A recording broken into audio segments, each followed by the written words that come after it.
আসলে শুরু থেকেই মতিচুর লাড্ডু বানানোটা আমার কাছে প্রচুর টাফ মনে হইতো আগে, বাট এখন এইটা আমার কাছে পানির মতো ইজি হয়ে গেছে।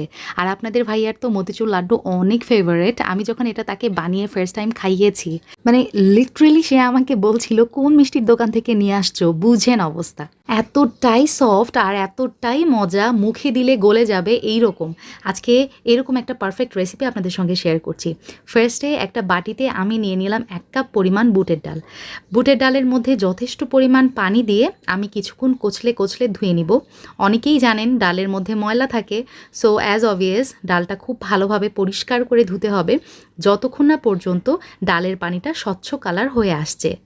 ডালের পানিটা স্বচ্ছ হয়ে গেলে আমি যেটা করব নেক্সট স্টেপ, সারা রাতের জন্য এই ডালটা আমি ভিজিয়ে রাখবো। 5 থেকে 6 ঘন্টা পর দেখতে পাচ্ছেন ডাল ফুলে কিন্তু একদম ডাবল হয়ে গেছে।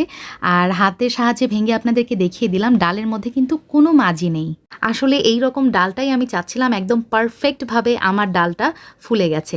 এখন যেটা করব, ডালের মধ্যে পানিটা ঝরিয়ে নিয়ে, ডালের মধ্যেকার পানিটা ঝরিয়ে নিয়ে একটা ব্লেন্ডারে আমি ডালটাকে ব্লেন্ড করে নিচ্ছি, পেস্ট করে ফেলবো একদম। এই ক্ষেত্রে আপনাদের যদি 1 থেকে 2 টেবিল চামচের মতো পানি অ্যাড করতে হয় সেক্ষেত্রে করতে পারেন। দেখতে পাচ্ছেন একদম মিহি পেস্টও বলবো না, একটু দানাদার আছে, তবে একদম বড় বড় দানা থাকলে কিন্তু হবে না।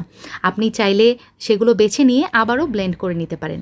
আমি এই ডালের মিশ্রণের মধ্যে কিন্তু কিচ্ছু অ্যাড করিনি, আর একদম একটা পেস্ট এখানে আছে। সো এই মিশ্রণটা আমি কড়াইয়ে দেখতে পাচ্ছেন তেলের মধ্যে ভেজে নিচ্ছি। সাদা তেল, ছোট ছোট করে পেঁয়াজু আকারে দিয়ে দিবেন যাতে তাড়াতাড়ি এটা কুক হয়ে যায়। আর পেঁয়াজুর মতো একদম মানে ব্রাউন করে আমরা ভাজবো না, এতটা শক্ত শক্ত না, একটু হালকা লাইট ব্রাউন কালার চলে আসলেই আমি সাথে সাথে তুলে ফেলবো। এই পর্যায়ে আমার ভিউয়ার্সদের জন্য একটা টিপস, তা হচ্ছে পেঁয়াজুর মতো শক্ত শক্ত যদি হয়ে যায় বা মুচমুচে হয়ে যায় সেক্ষেত্রে আমাদের মতিচুর লাড্ডুটা কিন্তু পারফেক্ট হবে না। সো আমি আবারও বলছি, জাস্ট একটু লাইট ব্রাউন কালার চলে আসলেই উল্টিয়ে পাল্টিয়ে তুলে ফেলবেন, দ্যাটস ইট। আমি এখানে সয়াবিন তেলে ভেজে নিচ্ছি এই ছোট ছোট পেঁয়াজুগুলা। আপনারা চাইলে কিন্তু ঘিয়ের মধ্যেও ভেজে নিতে পারেন, তাহলে আমার মতো আপনাদের আর কিচেন টিস্যু ইউজ করতে হবে না। যাই হোক, আমি সবগুলো পেঁয়াজু সুন্দর মতো ভেজে নিয়েছি, একদম এখন একটু ঠান্ডাও হয়ে গেছে। এই পর্যায়ে আমার হাতের সাহায্যে এই বড়াগুলা ছোট ছোট পিসেস করে ভেঙে নিচ্ছি। এখন একটা ব্লেন্ডারে আমি ব্লেন্ড করে নিব। দেখতেই পাচ্ছেন এই পর্যায়ে দেখতে কিছুটা ব্রেড ক্রামের মতো লাগছে, একটু দানাদার আছে। আপনাদেরকে ক্লোজ থেকে দেখিয়ে দিই, একদম পাউডার যে শেপ সেটাও কিন্তু হবে না। যাই হোক, এখন একটা চুলাতে আমি কড়াই নিয়ে নিয়েছি এবং তাতে দিয়ে দিলাম 1 কাপ পরিমাণ, এখানে আছে চিনি, এবং তার সাথে দিয়ে দিলাম 1/2 কাপ পরিমাণ পানি, এবং আরও অ্যাড করে দিচ্ছি 2টা এলাচ। পানিতে বলক চলে আসলে আমি অ্যাড করে দিচ্ছি এখানে ফুড কালার।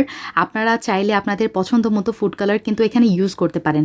আমি রেড ফুড কালারটা ইউজ করছি কারণ আপনাদের ভাইয়ার লাল কালার মতিচুর লাড্ডুটা অনেক পছন্দের।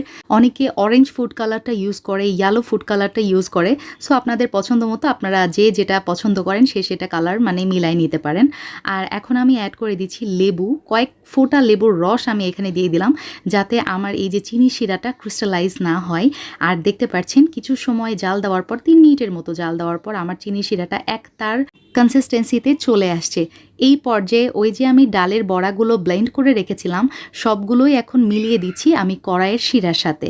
খুব ভালোভাবে আলতো হাতে আস্তে আস্তে করে মিলাই নিতে হবে, এবং এই পর্যায়ে আমার চুলার জালটা কিন্তু একদম লো হিটে আছে। 3 থেকে 4 মিনিটের মতো এই শিরার সাথে আমি এই পেঁয়াজুর মিশ্রণটা খুব ভালোভাবে মিলিয়ে নিব। আপনি নিজেই বুঝতে পারবেন, নাড়াচাড়ার এক পর্যায়ে দেখবেন শিরা কিন্তু এই মিশ্রণটা সোক করে নিয়েছে, কড়াই থেকে উঠে উঠে আসছে। আর চিনি শিরাটা শুকিয়ে আসলেই কিন্তু এই লাড্ডুর মিশ্রণটা তেল ছেড়ে দিবে, তখনই বুঝতে পারবেন আমাদের এই লাড্ডুর মিশ্রণটা একদম রেডি। আমি এলাচগুলো ফেলে দিয়ে এই মিশ্রণটা চুলা থেকে নামিয়ে নিচ্ছি। এখন আরেকটা কড়াইয়ে আমি নিয়ে নিচ্ছি 2 টেবিল চামচ ঘি, এবং তাতে দিয়ে দিব আমার পছন্দ মতো ড্রাই ফ্রুটস। মতিচুর লাড্ডুতে এই ঘিয়ের বাগারটা দেওয়ার অবশ্যই চেষ্টা করবেন।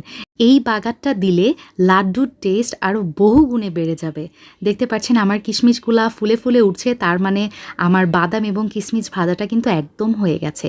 আমি এই বাগারটা কড়াই থেকে আমার এই লাড্ডুর মিশ্রণে দিয়ে দিচ্ছি এবং মুছে মুছে সব নিয়ে নিচ্ছি যাতে একটু অংশ মানে কড়াইয়ে না লেগে থাকে। সো আমি সবগুলো বাদাম, কিশমিশ এবং ঘি লাড্ডুর সাথে ভালোভাবে মিলিয়ে নিচ্ছি, এবং আমার হাতের সাহায্যে দেখতে পাচ্ছেন একটা একটা করে লাড্ডু তৈরি করছি। একদম হোটেল স্টাইল মতিচুর লাড্ডু, দেখতেই যতটা সুন্দর হয়েছে খেতে কিন্তু তার চেয়েও মজা। বাসায় একবার হলেও ট্রাই করতে পারেন। এই লাড্ডুতে পারফেক্টভাবে বেসন গোলানোর ভেজাল নেই। তারপরে যেই বন্দিয়া তৈরি করে ছোট, ছোট দানা, দানা হইতে হবে এরকমটাও না। দেখতেই পাচ্ছেন যে কত সহজভাবে এই রেসিপিটা আপনাদের সঙ্গে আমি শেয়ার করলাম। As you all know Hridoy Ferdous Khan channel মানেই সহজ রেসিপি, ইজি রেসিপি। আর আমি বিশ্বাস করি রান্না সহজই হওয়া উচিত। সবাই ভালো থাকবেন। আল্লাহ হাফিজ। আসসালামু আলাইকুম।